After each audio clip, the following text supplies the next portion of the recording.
আমরা আলোচনা করতেছিলাম সূরা বুরুজ থেকে। সূরা বুরুজের ভিতরে যে কিছু ইমানদারদের ঘটনা উল্লেখ করা হয়েছে, ইমানদারদের উপর যে অত্যাচার জুলুম নির্যাতন করা হয়েছে, অথচ তারা ইসলাম থেকে ফিরে নেয়, ইসলাম থেকে তাদেরকে বিরত রাখতে পারে না, এই কথাগুলো আলোচনা করতেছিলাম। তো আমরা সেই নবীজির জন্মগ্রহণ নবীজি সাল্লাল্লাহু আলাইহি ওয়াসাল্লামের আবির্ভাবের ৭০ বছর পূর্বে যে ঘটনাটা ঘটেছিল, সেই কথাগুলো আমরা সূরা বুরুজ থেকে আলোচনা করতেছিলাম। যে সেই বাদশা ইউসুফ জুলনাওয়াজ অত্যাচার জুলুম করতে করতে শেষ পর্যন্ত যখন আব্দুল্লাহ বিন তামির পাগড়ি এবং যে মন্ত্রী কালেমা পড়ে মুসলমান হয়েছে, এরপরে কালেমা পড়ে মুসলমান হওয়ার কারণে তার জুলুম ভালো হয়ে গেল। এরপর এই মন্ত্রীকে ডাকা বলে, তোমার চোখ কিসে ভালো করলো, কোন ডাক্তারে ভালো করেছে? তখন মন্ত্রী বলেছিলেন যে আমাকে আমার আল্লাহ চোখ ভালো করে দিয়েছিলেন। যে তোমার আল্লাহ আবার কে? আমি ছাড়া কি তোমার কোনো আল্লাহ আছে? বলতেছে হ্যাঁ, আপনি ছাড়া আমার কে আছে? আল্লাহ আছে। তোমার আল্লাহ সন্তান দিল কে? গ্রেফতার করে রিমান্ডে নিল। তো রিমান্ডে নেওয়ার পরে বলতেছে আমার আল্লাহর সাথে পরিচয় করে দিয়েছে আমাদের রাজপ্রাসাদে লালিত পালিত সেই যুবক আব্দুল্লাহ বিন তামির, সে আমাকে আল্লাহর সাথে পরিচয় করে দিয়েছে এবং যে আল্লাহ তাআলার প্রতি ঈমান আনার বদৌলতে আমার ছোট্ট আল্লাহ তাআলা বড় করে দিয়েছেন। সুবহানাল্লাহ। তো এখন বাদশাহ তো তখন করে গেল যে এইভাবে যদি চলতে থাকে তাহলে তো গোটা রাজ্য আমার বাদশাহ হয়ে যাবে, কালেমাওয়ালাদের দখলে চলে যাবে, মুসলমানদের দখলে চলে যাবে, ইমানদারদের দখলে চলে যাবে। এই জন্য এখন জুলুম শুরু হয়ে গেল যে আগে এদেরকে শেষ করে দিতে হবে, এদেরকে মাইনাস করতে হবে, অন্যথায় আমার এই জুলুমের রাজত্ব স্থায়ী রাখা যাবে না। এই জন্য জুলুমের রাজত্ব স্থায়ী রাখার জন্য কালেমাওয়ালাদের মিশন, কালেমার দাওয়াতের মিশন ইউসুফ জুলনাওয়াজ বাদশা কি করে দিল? বন্ধ করে দিল। তো বন্ধ করার সুযোগ হলো যে এদেরকে দুনিয়া থেকে কি করে দিতে হবে? বিদায় করে দিতে হবে। তো এই জন্য ইউসুফ জুলনাওয়াজ বাদশা এখন কালেমাওয়ালাদেরকে হত্যা করার জন্য প্রথমে বাদশা মন্ত্রীকে বলতেছে হয়তো কালেমা ছাড়ো, আর না হলে তোমাকে কি করা হবে? হত্যা করা হবে, ফাঁসিতে ঝোলানো হবে। তো মন্ত্রী বলছিল আমাকে ফাঁসিতে ঝোলানো যাই করে কালেমা পড়ছি, কালেমার সামনে বাঁধব। তো বলতেছে কালেমা পড়ছো, কালেমা ছাড়বা না, তাহলে মৌতের জন্য কি হয়ে যাও?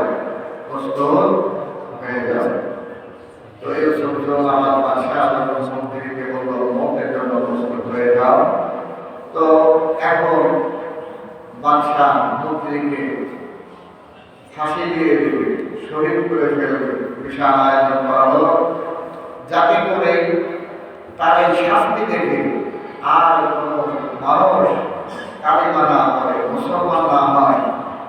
এই জন্য সে বিশাল আয়োজন করে বাদশাহ মন্ত্রীকে হত্যা করার ষড়যন্ত্র করল। সেই ষড়যন্ত্র ছিল যে তার করার দিয়ে মানুষ বড় বড় গাছ ছেড়ে ফালে, ওই বড় করার নিয়ে আসা হলো। বড় করার নিয়ে এসে লাখো জনতার সামনে মন্ত্রীকে দাঁড় করে দিয়ে তার মাথা উপর থেকে নিয়ে পা পর্যন্ত দুই টুকরা করে দেওয়া হলো। এরপর মন্ত্রী কালিমা সাহেব ছেড়ে বেঈমান হয়ে যায়, ইসলাম সে অটল থেকে দুনিয়াতে জান্নাতের সুসংবাদ নিয়ে মৃত্যুবরণ করেছেন। তো এই ছিল কালিমাওয়ালাদের কালিমা বন্ধ করার ষড়যন্ত্র, যাতে করে পৃথিবীতে কালিমার দ্বারা দেওয়া কেউ না থাকে, এই ষড়যন্ত্র করা হলো। কিন্তু মজার বিষয় হলো এরকম ষড়যন্ত্র করে করে কেউ কালিমার দাওয়াতকে গ্রহণ করতে পারে না, বরং কালিমার দাওয়াত এখনো আছে, ভবিষ্যতেও থাকবে ইনশাআল্লাহ। এজন্য এটা মনে করার কিছু নাই, মাঝে মাঝে কিছু দুঃসময় আমাদের উপরে আসবে, মাঝে মাঝে কোনো আপদ বিপদ মুসলমানদের মধ্যে যাবে। এই জন্য বিচলিত হওয়া যাবে না, ভয় পাওয়া যাবে না, ধৈর্য ধরা হওয়া যাবে, ধৈর্য ধারণ করতে হবে। এই জন্য তো আল্লাহ তাআলা বলছেন, আম হাসিবতুম আন তাদখুলুল জান্নাহ ওয়ালাম্মা ইয়া'লামিল্লাহু আল্লাযীনা জাহাদু মিনকুম ওয়া ইয়া'লামাস সাবিরিন। আল্লাহ তাআলা বলতেছেন যে তোমরা কি মনে করেছো তোমরা জান্নাতে যাবে, অথচ আমি তোমাদেরকে পরীক্ষা নেব না যে তোমাদের ভিতরে কারা লড়াই করার জন্য প্রস্তুত, আর লড়াই করে লড়াই ময়দানে কারা ধৈর্যশীল। এই ধৈর্যশীল কারা, এটাও আমি তোমাদের থেকে নির্বাচন করতে চাই, আলাদা করতে চাই। তো এই জন্য ধৈর্যশীল, বিপদে ধৈর্য ধারণ করা এটা অনেক বড় একটা মহান গুণ। এই জন্যই আল্লাহ সুবহানাহু ওয়া তাআলা ইমানদারদের একটা গুণ, বিপদে ধৈর্য ধারণ করতে হবে, এটা উল্লেখ করেছেন। এই জন্য আমার ভাইয়া, যখন মন্ত্রী শহীদ হয়ে গেল, কালেমা ছাড়লো না, মানুষকে বলে দিল, এই আমার প্রজারা, জনগণ, মন্ত্রীকে ছাড় দেওয়া হয় নাই। কালেমার কথা বলছে, এই জন্য তাকে ছাড় দেওয়া হয় নাই, মন্ত্রীকে ছাড় দেওয়া হয় নাই। অতএব তোমরা যদি এই কালেমার কথা বলো, কালেমার দাওয়াত দাও, তাহলে তোমাদের ছাড় দেওয়া কি আসে না, প্রশ্ন আসে না। তো এই জন্য জনগণ তারা ভীত সন্ত্রস্ত হয়ে পড়ল। এক পর্যায়ে অত্যাচার করতে করতে এবার পাদ্রীর পালা, যে পাদ্রীর মাধ্যমে আব্দুল্লাহ বিন তামের কালেমা দাওয়াত পেয়েছে।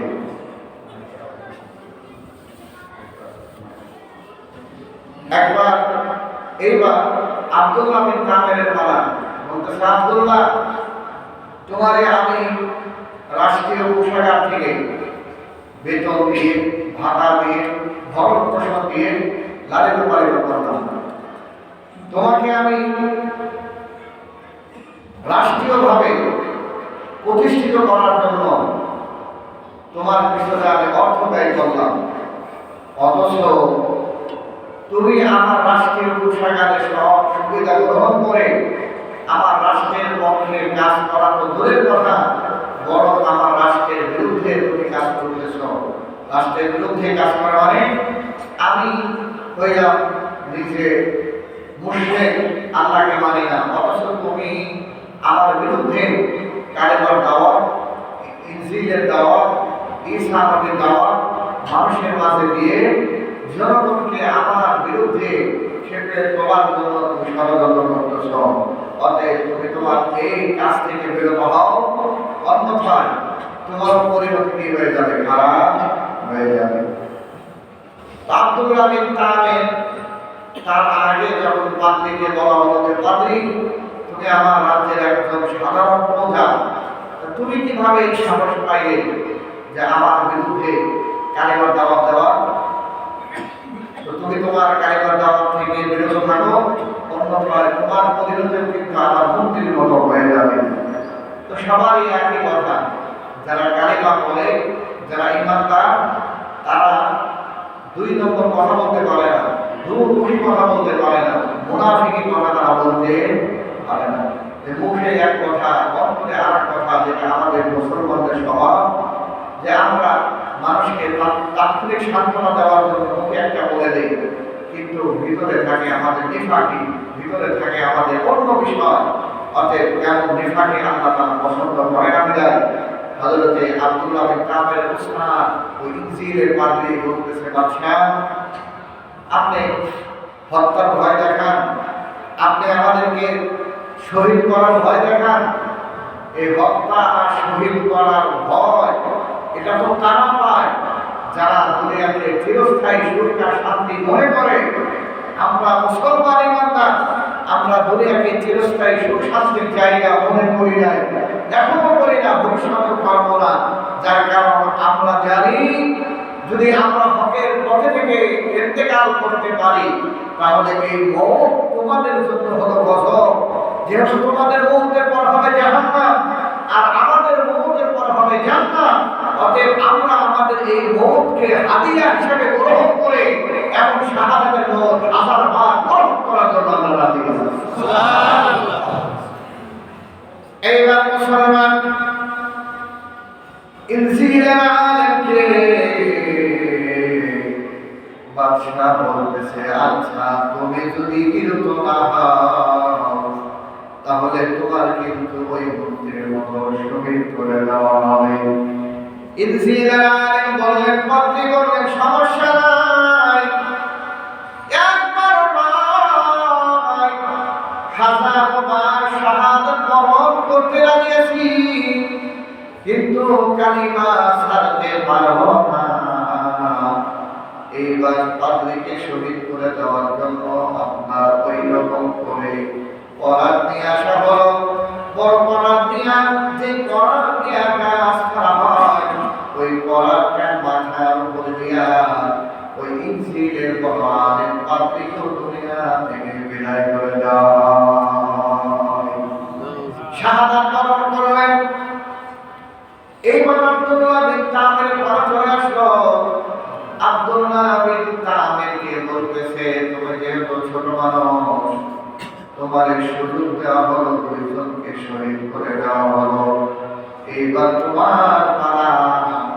তোমারে আমি কিছুক্ষণ সময় দেই, আমার সৈন্য বাহিনীর সাথে, আমার পুলিশ বাহিনীর সাথে, আর্মি মিলিটার ইত্যাদি বাহিনীর সাথে তোমাকে বাংলায় দেব। পাহাড়ের উপরে সৈন্য বাহিনীদেরকে বলে দেওয়া হলো, পাহাড়ের উপরে নিয়ে যাইবা। পাহাড়ের উপরে নিয়ে যাওয়ার পরে যদি সে তার সিদ্ধান্ত পরিবর্তন করে, তাহলে তারে মারবা না। যেহেতু সে জাদুকর, তার মতো জাদুকর আমাদের দরকার আছে। কিন্তু পাহাড়ে নেওয়ার পরে সৈন্য বাহিনীরা তখন জিজ্ঞাসা করছে, আব্দুল্লাহ রে, তোমার কি পাহাড় থেকে ছেড়ে দেব না ইমানদার ছেড়ে দিবে? আব্দুল্লাহ বিন তামির বলে, জানেন সৈন্য বাহিনী রে, আমার পাহাড়ের উপর থেকে ছেড়ে দিতে পারবো, রাজি আছি, কিন্তু কালিমা ছেড়ে দিয়ে বেঈমান হয়ে মারা যাইতে রাজি না। সুবহানাল্লাহ।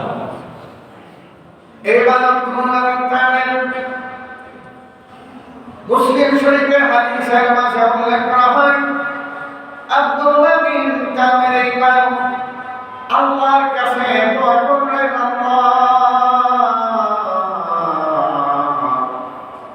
যে জালেমের পক্ষ থেকে আমাকে হত্যা করার ষড়যন্ত্র করা হয়েছে, পাহাড়ের উপর আমার কোনো সাহায্যকারী নাই, তুমি আল্লাহ ছাড়া। অতএব তুমি তোমার ইমানদার বান্দার সাহায্য করো, তোমার নাফরমানদেরকে তুমি সাহায্য করো। আল্লাহর দরবারে দোয়া মঞ্জুর হয়ে যায়, কবুল হয়ে যায়। পাহাড় এমন একটা সাকাম হয়ে দিল, পাহাড় এমন একটা কম্পন সৃষ্টি হয়ে গেল পাহাড়ের ভিতরে। ওই পাহাড়ের উপরে যত সৈন্য বাহিনী ছিল জালেমের, সমস্ত সৈন্য বাহিনী ছিটকে নিচে পড়ে পড়ে সবাই দুনিয়া থেকে বিদায় নিয়ে জাহান্নামের পথে যাত্রী হয়ে যায়। আব্দুল্লাহ বিন তামিরের কিছু হলো না। আব্দুল্লাহ বিন তামির তারা কিছু করতে পারে নাই। আব্দুল্লাহ বিন তামির হেঁটে হেঁটে সুন্দর মতো আমার বাদশার দরবারে হাজির হয়ে গেল। বাদশা যখন দেখলো আব্দুল্লাহ বিন তামিরের কিছু হয় নাই, বাদশা চিন্তায় পড়ে গেল, আরে তোমার তো কিছু হলো না, কিন্তু আমি যাদেরকে পাঠাইলাম তাদের অবস্থাটা কি আমাদের বলো। আব্দুল্লাহ বিন তামির বলে, বাদশা আপনি যাদেরকে পাঠাইছেন তাদের অবস্থা দেখে আসার জন্য নিজে যান, অথবা সৈন্যবাহিনী পাঠান। গোয়েন্দা বাহিনী পাঠাইয়া দেখা হয় যতগুলো সৈন্য পাঠানো হয়েছে সবাই দুনিয়া থেকে বিদায় নিয়ে চলে গেছে। এবার আব্দুল্লাহ বিন তামিরের প্রতি বাদশা আরো ভীত সন্ত্রস্ত হয়ে পড়ল। ওরে যদি জীবিত রাখা হয় কখন যেন আমার রাজত্বকে ছিনিয়ে নেয়, অতএব ও আমার জন্য বন্দী, অতএব ওকে রাখা যাবে। দুনিয়ার নিজাম হলো, দুনিয়ার কালচার হলো, কেউ যদি কোনো বড় ব্যক্তির প্রতিদ্বন্দ্বী হয়ে দাঁড়ায়, শক্তি থাকলে ক্ষমতা থাকলে বলে দুনিয়া থেকে মাইনাস করে দেওয়া হয়, ঠিক না? ক্ষমতা থাকলে শক্তি থাকলে যদি কেউ কার প্রতিদ্বন্দ্বী মনে করে তাহলে ওর মাইনাস করতে হবে, যেভাবে করবে, গুলি করা হোক, আপনার যেভাবে সম্ভব হয় আর কি, অস্ত্র দেওয়া হোক, নদীতে ফেলে দেওয়া হোক, গুম করা হোক, যেভাবে হোক না কেন তাকে কি করে দিতে হবে, মাইনাস করে দিতে হবে।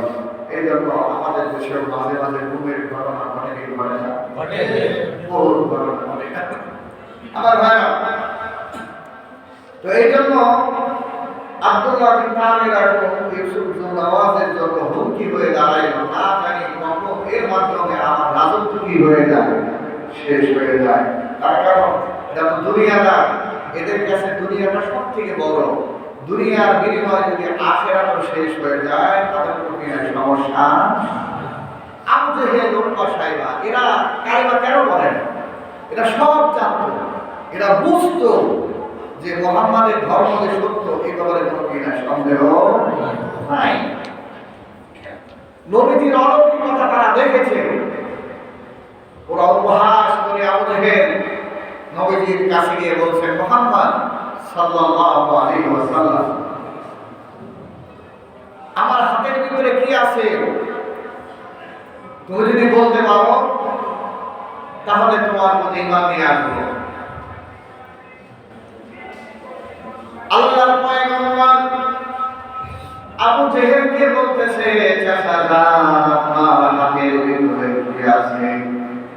আমি না বলে যদি হাতের ভিতরে যা আছে সেই যদি মালিকের পরিচয় দিয়ে দেয়, আপনার হাতের ভিতরে যা আছে ওই বস্তু যদি কোন কায়নাতের মালিক আল্লাহ তাআলার পরিচয় দিয়ে দেয় তাহলে কি আরো ভালো হয়, তাহলে তো অনেক চমৎকার হয়। আবু জেহেল কিছু ছোট্ট ছোট্ট পাথর হাতের ভিতরে এসে আমার আপনার পয়গম্বরের পরীক্ষা করতে চায়। বলতে পারলে বুঝবো নবী, আর বলতে না পারলে বুঝবো ভণ্ড নবী না। কিন্তু আল্লাহ তাআলা আবু জেহেল সহ তার 14 গোষ্ঠীর সামনে মুআজিজা দেখায় দেয়। তার হাতের ভিতরে আবু জেহেলের হাতের ভিতরের পাথরগুলো আল্লাহ তাআলা তাকবীর আদায় করা শুরু করে দেয়। কিন্তু এরপর ওর কপালে ঈমান চড়ে নাই, বোঝে নবী এরপর ঈমান চড়ে নাই। শুধু তাই না, মুসলমান একবার আবু জেহেলের কাছে একজন কিছু টাকা পাবে, কিন্তু টাকা দেয় না, তার বাহানা করে আজ না কাল পরশু তো শুরু করে কালবাহানা করতে থাকে। আবু জেহেলের কাছে দিন প্রদানকারী ব্যক্তি যখন দিনের টাকা না পেয়ে আশেপাশের জনগণকে কয় আমার টাকাটাকে উদ্ধার করে দাও, আশপাশের জনগণ বলে সে হলো নেতা, আমাদের সরকার, তার কাছ থেকে তোমার টাকা কিভাবে আদায় করে দেব? তবে তোমাকে আমরা একটা পরামর্শ দেই, এই মক্কার জমিনে আমিন নামে একজন লোক আছে, মুহাম্মদ সাল্লাল্লাহু আলাইহি ওয়াসাল্লাম, ওই মুহাম্মাদের কাছে গিয়ে যাও, ওই মুহাম্মদ সাল্লাল্লাহু আলাইহি ওয়াসাল্লাম হয়তো তোমার টাকা উদ্ধার করে নিতে পারবে। সুবহানাল্লাহ। মুহাম্মাদের কাছে যাও। এই যে যারা পাঠাইছে এরা ইমানদার ছিল, কথা বলে এরা তো ইমানদার ছিল না, কিন্তু জানতো মুহাম্মদ ইনসাফকার, ন্যায় এবং সততার সাথে সে জীবন যাপন করে, বাতিলের সাথে কখনো আপোষ করে না, দুই নম্বরে কখনো করে এ কথা তারা বিশ্বাস করত। এরপরও মানত না কেন? মানলে দুনিয়ার নেতাগিরি চলে যাবে, মানলে দুনিয়ার বাদশাহী চলে যাবে, মানলে দুনিয়ার সুখ শান্তি আর করতে পারবে না। এই জন্য মুহাম্মদকে নবী মানে। আমার ভাইরা, এইবার আল্লাহর পয়গম্বরের কাছে গিয়ে ওই দিন কোরআনকারী যখন বলতেছেন আবু জেহেল টাকা নিয়েছে দেয় না, অনেক গরিব মুশরিক করে ভিড়ের পানি করে উদ্ধার করে দেন, আল্লাহর পয়গম্বর বলতেছে আল্লাহর বান্দা চলো যাই। আল্লাহর পয়গম্বর তারে নিয়ে যখন দরজায় পড়ানা দিলেন, আবু জেহেলের দরজায় গিয়ে পড়ানা দেন, আবু জেহেল বের হয়। যখন আল্লাহর পয়গম্বরের আওয়াজ আবু জেহেল শুনল, দরজাটা খুলে দেওয়ার পরে বলতেছে আবু জেহেল যদি বাঁচতে চাও টাকাটা পরিশোধ করো, আর যদি বলতে চাও তাহলে মরার জন্য প্রস্তুতি হয়ে যাও। আবু জেহেলের একটু দূরে অত্যাশাইবার মতো বড় বড় বাটপাররা বসা, এইবার খেলা দেখবো। দুই শত্রুর মাঝে দ্বন্দ্ব লাগায় দেয়া, তৃতীয় আর পক্ষ সুবিধা নেয় এমন লোক সমাজে আছে না নাই? দুই পক্ষের মাঝে গন্ডগোল লাগায় দেয়া, দুই পক্ষের মাঝে দেখা যায় দুই বন্ধের মাঝে ঝগড়া লাগায় দেয়, দুইজন আপন নিকটাত্মীয়ের মাঝে ঝগড়া লাগায় দেয়, একজনের কথা আরেকজনের কাছে, আরেকজনের কথা আরেকজনের কাছে গিয়ে লাগায় দিয়া তৃতীয় আরেকটা শ্রেণী আছে যারা মাঝখান দিয়া মজা নেয় আর হাতে পারি দেয়। এমন জনগণের সংখ্যা বাংলাদেশে আছে না? এদেরকে নবীজি সবল বলেছেন। কি বলছেন? আওয়াজ দিয়ে বলেন, কি বলেছেন? নবীজি বলেছেন ও মুসলমান ভালো করে শোনেন, যাদের ভিতরে এমন স্বভাব থাকবে, এমন স্বভাব যাদের ভিতরে থাকবে, এই মানুষগুলো আল্লাহ তাআলা জান্নাত তো দূরের কথা জান্নাতের ঘেরাও পাবে না।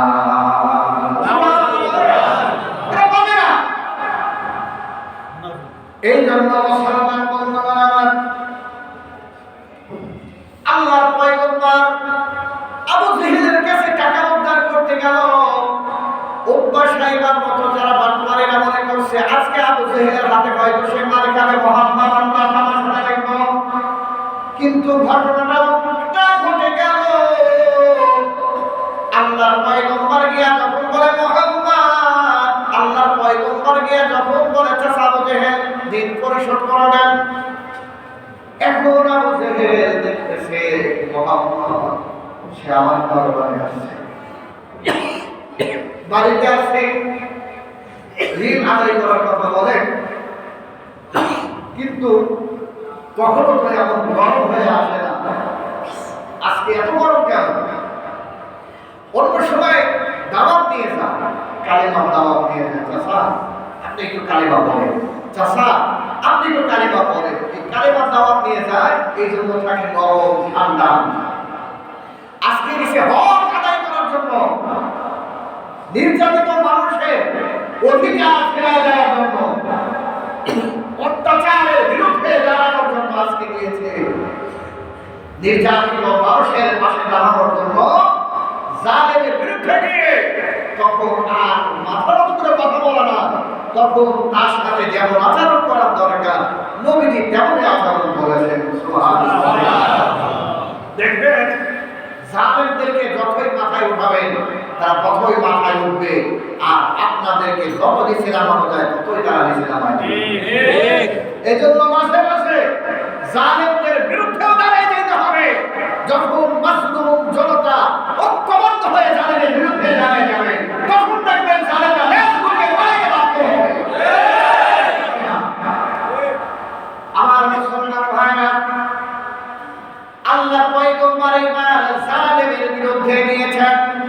এতদিন তো দাওয়াত দেওয়ার জন্য যায়, নরম নরম কথা বলে দাওয়াত দেওয়ার জন্য যায়, মুখে থুতু নিক্ষেপ করে, কিছু বলে না, যেহেতু কালিমার দাওয়াত দেওয়ার জন্য গিয়েছেন। কিন্তু আজকের যাওয়াটা ছিল একটু ভিন্ন। আজকের যাওয়াটা ছিল জালেমের থেকে মাজলুমের অধিকার আদায় করার জন্য। এই জন্য গরম আওয়াজে বলতেছে, আবু জেহেল এর টাকাটা দিয়ে দাও। কয় ভাতিজা আবু জেহেল আল্লাহর পয়গম্বরের দিকে তাকিয়ে দেখে মুহাম্মদ শুধু একা আসে নাই, এমন বিষাক্ত বিশাল সাপ, বর্ণনায় বিশাল মাঠ, দুই পাশে হাত করে আছে। আমি যদি মুহাম্মাদের আদেশ না মানি তাহলে বহুতের ভিতরে বাঘার সাপ আমাদের তার পেটের ভিতরে নিয়ে যাবে। বিশাল বিশাল সাপ আর বাঘ বিশাল হাত করে আছে। আমি যদি ভাতিজার কথা না শুনে আক্রমণ করবে, কম্পন সৃষ্টি হয়ে যায়, আর দেরি না করে পাওনা টাকাগুলো নিয়ে আসে পরিশোধ করা যায়। এইবার লোকটা চলে গেল। আল্লাহর পয়গম্বর চলে যাওয়ার পরে আবু জেহেল তার ঘনিষ্ঠ বাটপারদের কাছে চলে গেল। এইবার বাটপার মজমা কথাবার্তা হয়। ওদবা সাহেবা এরা বলতেছে তুমি নাকি এত বড় লিডার, কিন্তু ভাতিজার ভয়ে ভীত সন্ত্রস্ত হয়ে কেন ঋণটা পরিশোধ করে দিলা? আবু জেহেল কয়, বদমাইশরা সবসময় কি বদমাইশি করা যায় নাকি? বাটপারি শিকারি সবসময় করা যায় না। তোমরা কি মনে করেছ মুহাম্মদ কি আমার কাছে একা গিয়েছে? না, একা যায় নাই। আমি দেখলাম মুহাম্মদের দুই পাশে বিশাল বিশাল সাপ আর বাঘ আছে। আমি যদি ঋণ পরিশোধ না করে আমারে আজকে আর মুহাম্মদ ছাড়বে না। সুবহানাল্লাহ। এরপরও কি কালেমা পড়ছে? না। কথা বলে না। এরপরও কালেমা পড়ছে না। তাকবীর সাকাত আসবে। এই জন্য যারা বসে তারা ওকে কি করেছে? বিরোধী কাজ করেছে, জানতো। এরপর কি করে নাই? কালেমা পড়ে নাই। কেন পড়ে নাই? নেতৃত্ব হারাবে। কি হারাবে?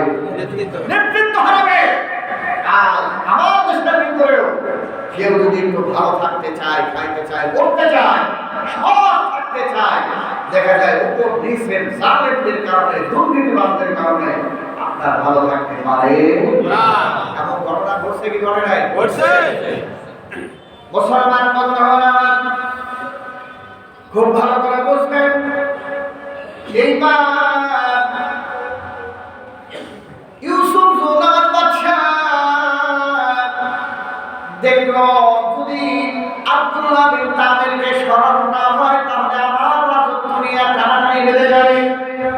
যেহেতু সে দুনিয়াদার, তার কাছে রাজ্য আগে, ইসলাম পরে, ঈমান আমল পরে, দুনিয়া পাইলেই চলবে, আখিরাতের দরকার নাই।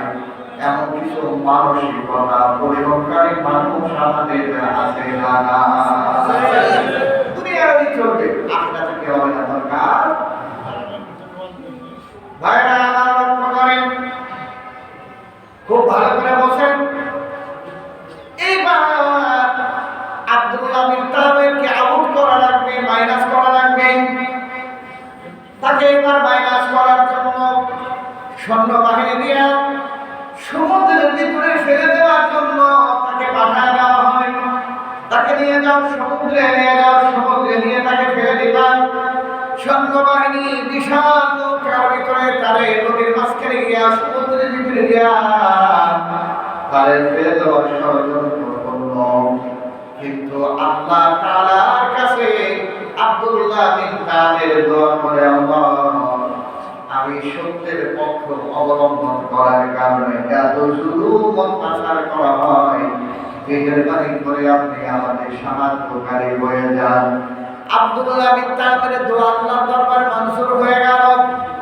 আল্লাহ তাআলা ওই নৌকার ভিতরে আব্দুল্লাহকে হত্যা করার জন্য যতগুলো বেঈমান সৈন্য ছিল, নৌকাটা এমনভাবে কম্পন শুরু হয়ে যায়, এক একজন নদীর ভিতরে ছিটকে পড়তে থাকে। আর ওই নদীর ভিতরে পড়ে হাবুডুবু খেতে খেতে সবাই দুনিয়া থেকে বিদায় নিয়ে জাহান্নামের পথে যাত্রী হয়ে যায়। সুবহানাল্লাহ। এবার আব্দুল্লাহ বিন তাদের আবার চলে আসলো। আব্দুল্লাহ বিন তাদের চলে আসার পরে বাদশা বলতেছে, আব্দুল্লাহ রে কি অবস্থা, সৈন্যবাহিনী কই? ওই সৈন্যবাহিনী কই? আপনি খবর দেন, আমার তো খবর নেওয়ার দরকার নাই। এইবার সৈন্যবাহিনীর খবর জানতে পারলো, ওগুলো শেষ হয়ে গেল। বাদশা আরো ভীত সন্ত্রস্ত হয়ে গেল। দ্রুত তারে বিদায় করা লাগবে, দ্রুত তাকে হত্যা করা লাগবে। আব্দুল্লাহ বিন তাদের দেখলো ইসলামের কালিমার পতাকা, ইসলামের ঝান্ডা জমিনে উড্ডয়ন করা লাগবে। এই জন্য আর দেরি সহ্য হয় না, শাহাদাত বরণ করে চলে যাবে, আখিরাতে চলে যাবে, জান্নাতে চলে যাবে। কিন্তু তার রক্তের উপরে যেন কালিমার ঝান্ডা উড্ডীন হয়ে যায়। ওই ভোটার পথে নবী সাহাবীরা যা প্রান্তে লড়াই করেছেন, হযরত যায়েদ বিন হারিসা শহীদ হয়ে গেলেন। জাফর বিন আবি তালেব কালিমার ঝান্ডা উঁচু করে ধরলেন। হযরত জাফর বিন আবি তালেবের ডান হাত কেটে দেওয়া হলো, বাম হাত দিয়ে ইসলামের পতাকা উড্ডীন করে ধরে রাখলেন। হযরত জাফর বিন আবি তালেবের বাম হাত কেটে দেওয়া হলো। হযরত জাফর বিন আবি তালেব তার ডান পা দিয়ে কালিমার পতাকা ধরে ধরেছেন। বেঈমানের গোষ্ঠী আল্লাহর নবী সাহাবী ডান পা কেটে ফেলে যায়,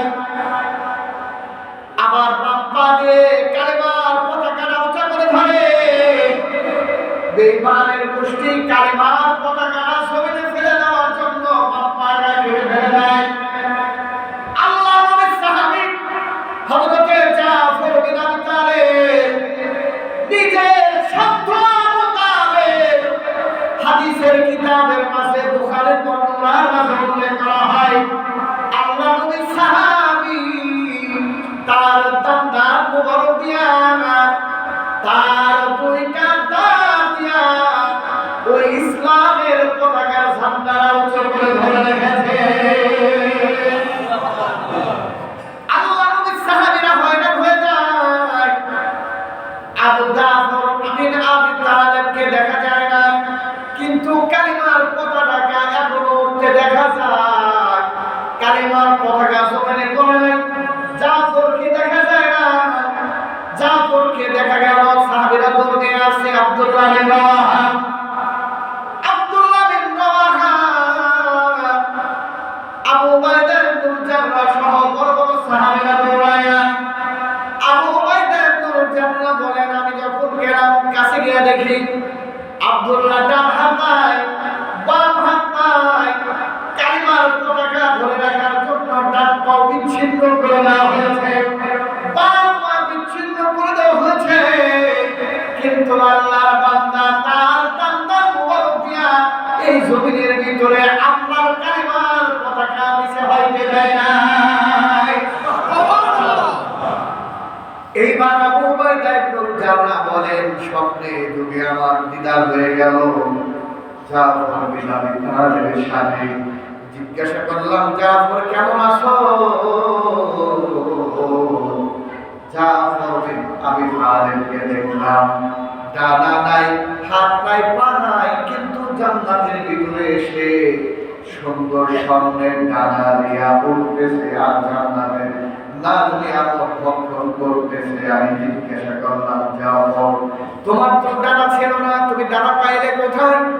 বলতেছে শাহাদাতের জন্য, কালিমার পতাকা উড্ডীন করে ধরে রাখার জন্য আমি হাত ডান হাত দিয়েছি, বাম হাত দিয়েছি, ডান পা বাম পা দিয়েছি। আমার আল্লাহ আমার এই কাজে এত রাজি আর খুশি হয়েছেন, আমি দুনিয়া থেকে বিদায় নেওয়ার সাথে সাথে আল্লাহ তাআলা আমার জান্নাতে ঘোরার জন্য যে নূরের পাখা দরকার, ওই নূরের পাখা আমার শরীরে স্থাপন করে দিয়েছে।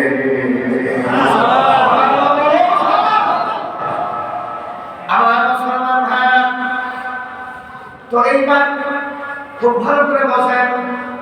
হযরত জাফর বিন আবি তালিব দুনিয়া থেকে বিদায় নেয়, তার কারণ এরা জানে আমাদের রক্তের উপরে যদি কালিমার ঝান্ডা ওঠা হয়ে যায়, এরপর মারা গেলে শাহাদাত বা শাহাদাতের সওয়াব পাওয়া যাবে, মর্যাদা লাভ করা যাবে।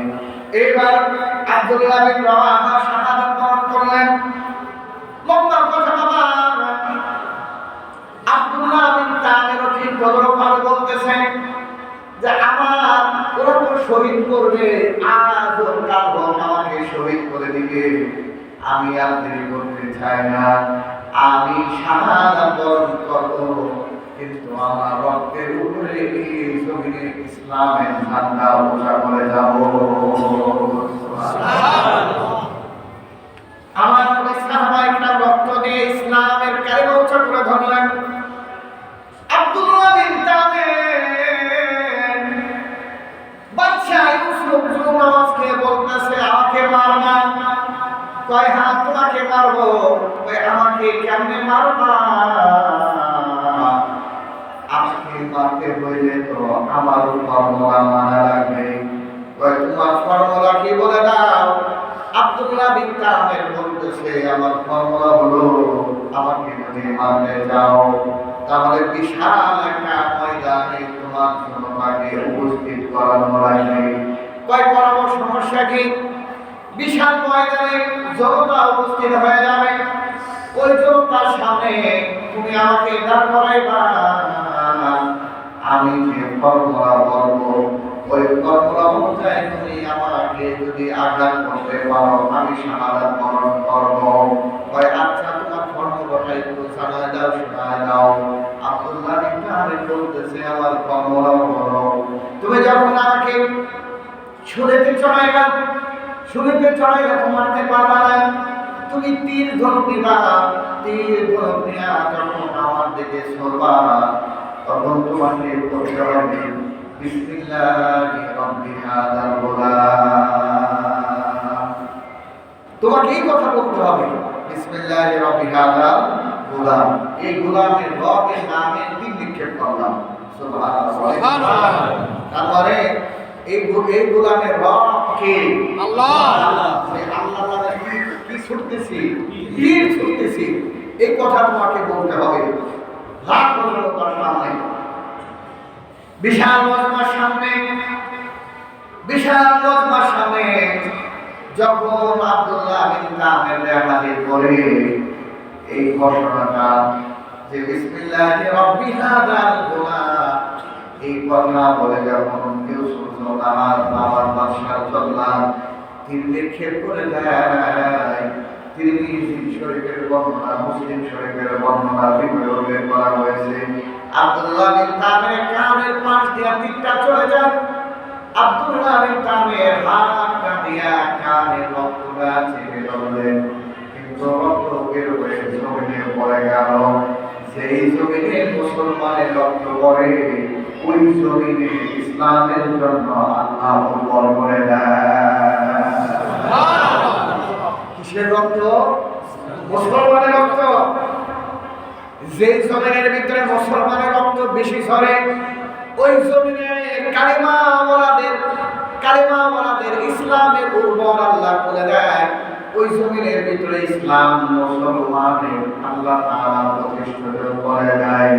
এই জন্য কালামে হাকিমের ভিতরে আল্লাহ সুবহানাহু ওয়া তাআলা সুন্দর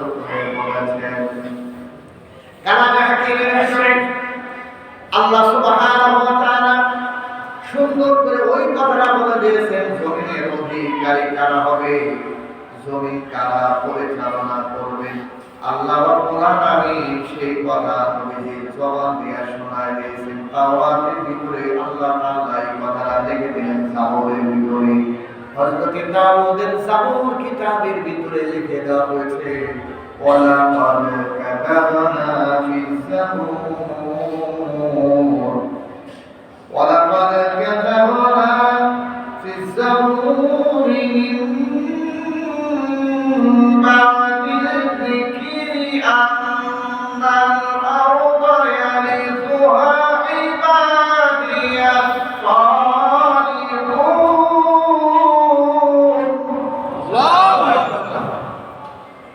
আল্লাহ সুবহানাহু ওয়া তাআলা জাবুর কিতাবের মাঝে সুন্দর করে বলতেছেন ওয়ালাকাদ কাতাবনা, আমি জাবুর কিতাবের মাঝে লিখে দিয়েছি মিনবাদের যিকরি, অনেক মুসিবত করার পরে আন্নাল আরদা ইয়ারিসুহা ইবাদিয়াস সালিহুন। আল্লাহ এই জমিনের উত্তরাধিকারী হবে ইবাদিয়াস সালিহুন, নেককার বান্দারাই হবে এই জমিনের অধিকারী, তারা এই জমিনের রাজত্ব পরিচালনা করবে। এই কথা জাবুরে আল্লাহ তাআলা লিখে দিয়েছেন। সুবহানাল্লাহ। আমার মুসলমান ভাইরা খুব ভালো করে বলেন, আব্দুল্লাহ বিন তাহের যখন এই কথাটা তাকে বলে দিলেন যে আমার রক্ত সেই জমিনে পড়বে, ওই জমিনে কালিমাওয়ালার সংখ্যা বাড়বে। এখন যখন হাজার জনতা দেখলো বিসমিল্লাহির রাব্বি হাযাল গোলাম বলার সাথে সাথে এই বালকটাকে মারার কত ষড়যন্ত্র করা হলো, মারতে পারে নাই। তার কারণ রক্ষা করেছে আল্লাহ। দুনিয়ার সমস্ত মানুষ মিলে তাকে কি করতে পারবে না, মারতে পারবে না। আল্লাহ হেফাজত করেছেন, দুনিয়ার কোনো মানুষ তাকে মারতে পারবে না। এইবার যখন আল্লাহর নাম দিয়া ওই তিনটা মারা হয়, এইবার যখন আব্দুল্লাহ বিন সালামের শহীদ হয়ে যায়, জনগণ দেখলো এতক্ষণ পর্যন্ত বহু তামাশা নাটক আমাদেরকে দেখানো হয়েছে, বহু নাটক দেখলাম, আমাদের তো নাটক একটার পরে একটা সাজানো লাগে, বহু নাটক আমরা দেখলাম, কিন্তু এই সন্তান এই বালকের মর্মই হলো আসল ধর্ম। ইউসুফ জৌনামাজ তার রাজত্ব টিকায় রাখার জন্য বহু ষড়যন্ত্র করেছে, কিন্তু কাম হয় নাই। এই ছোট্ট বালকের গোলামের আল্লাহ হলো আসল ইলাহ। এই জন্য বিসমিল্লাহি ইলাহি রাব্বি হাযাল গোলাম বলার সাথে সাথে সে মারা যায়। তার মানে কারো কোনো ক্ষমতা নাই, ইউসুফ জৌনামাজের কোনো ক্ষমতা নাই, অন্য মাসরা বুঝার ক্ষমতা নাই। ক্ষমতা যদি থাকে ওই আল্লাহ আছে, আসমান জমিনের স্রষ্টা আল্লাহ আছে। এই জন্য হাজার হাজার জনতা সবাই এখন ইউসুফ জৌনামাজের প্রতি বিখ্যাঙ্গুল প্রদর্শন করে সবাই করে দিলেন আমান্না বিরব্বি হাযাল গোলাম। আল্লাহু আকবার। সবাই এক বাক্যে বলে উঠলেন আমরা সবাই এই গোলামের রবের উপরে মানলাম। সুবহানাল্লাহ। এখন মুক্তিদের তো পাতা দেখা শুরু হয়েছে, কয় ইমাম যাতে না আমি ষড়যন্ত্র করলাম। এখন দেখি এক দুইজনের ইমামওয়ালাদেরকে হত্যা করার জন্য এখন একসাথে 20,000 কাফের বেঈমান ইউসুফ জৌনামাজের অনুসারীরা একসাথে 20,000 কালেমা পড়ে মুসলমান হয়ে গেছে। শেষ করতে পারছে না, বরাবর মুসলমান পারছে না, সম্ভব না। এটা ইতিহাস, এটা ইতিহাস, এটা মুসলিম শরীফের হাদিস, নবীজির পবিত্র জবানের বক্তব্য, তাফসীরের অসংখ্য কিতাবের মাঝে উল্লেখ করা হয়েছে।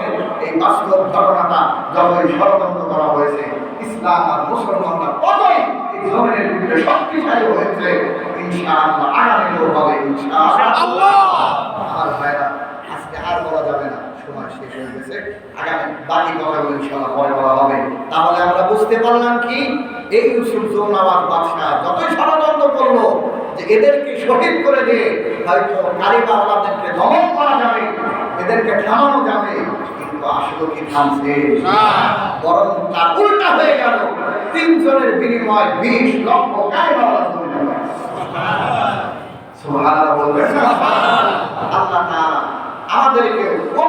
ইমানদার, মুনাফিকি না, মুনাফিক মার্কা না, প্রকৃত ইমানদার হওয়া লাগবে। মুনাফিক মার্কা ইমানদারের আল্লাহর কাছে কোনো দাম নাই। আল্লাহর কাছে মুনাফিক মার্কা ইমানদারের মূল্য কাফেরের চাইতেও আরো ভয়ানক অবস্থান। এই জন্য আল্লাহ বলছেন না মুনাফিকিনা ফিত তারকিল আসফালি মিনান নার, মুনাফিকদের জাহান্নামের স্তরটা হবে কাফেরদের থেকে নিকৃষ্ট। কাফেরদের থেকেও নিকৃষ্ট হবে কালিমাওয়ালা মুনাফিকদের জাহান্নামের স্তরটা। এই জন্য মুখে এক কথা, অন্তরে এক কথা, এই কথা এটা যারা পোষণ করবে তাদের নামই নবীজি হাদিসে কি বলেছেন? মুনাফিক বলেছেন। এরকম মুনাফিক মার্কা ইমানদারের কোনো নাম শরীয়তে নাই। আল্লাহ তাআলা আমাদেরকে প্রকৃত ইমানদার হওয়ার তৌফিক দান করেন। আমিন। আল্লাহ তাআলা আমাদেরকে ঈমানওয়ালা হয়ে ঈমানের হালাতে মওত দান করেন। আমরা বলি আল্লাহুম্মা আমিন। ঠিক আছে, দেখুন দাঁড়ায় দোতলায় সাদে যে খায়রা সিগিনের বাড়ি করে আমরা দাঁড়াই, দেখুন দাঁড়াই দেখুন